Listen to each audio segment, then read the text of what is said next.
माँ जी अल्लाह रखी मजलूबा हर वेले चुपचाप बारी ताला की इबादत विच अपने आप नूं मगन रखती सी।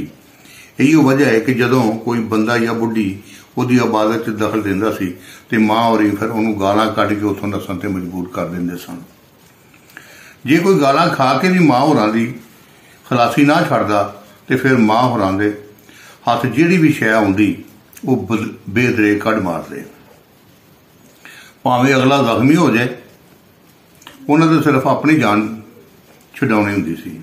वड्डियां दा सुनिया है कि अल्लाह वाले ते अवामन नास कोलों अपने आप नूं दूर रखण वास्ते अल्लाह वाले अवामन नास कोलों अपने आप नूं दूर रखण वास्ते इंज दे काम करदे ने कि लोग इन्हां कोल करायत खा के ते इन्हां दे लागे ना आउण ते इह अल्लाह वाले अपनी इबादत च मगन रह सकन।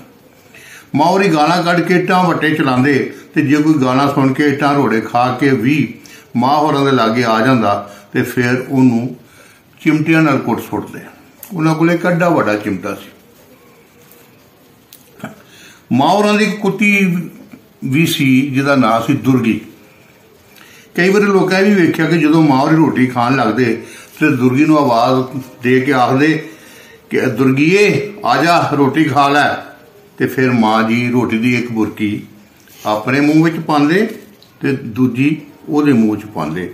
ते कई वेखण वालियां नूं माँ जी दा यह तरीका चंगा ना लगदा ते कई दरवेश ते यह अदा वेख के खुश हुंदे ते उत्थे बैठे रहिंदे ते माँ जी होरां कोलों दुआवां लैके घर नूं परतदे।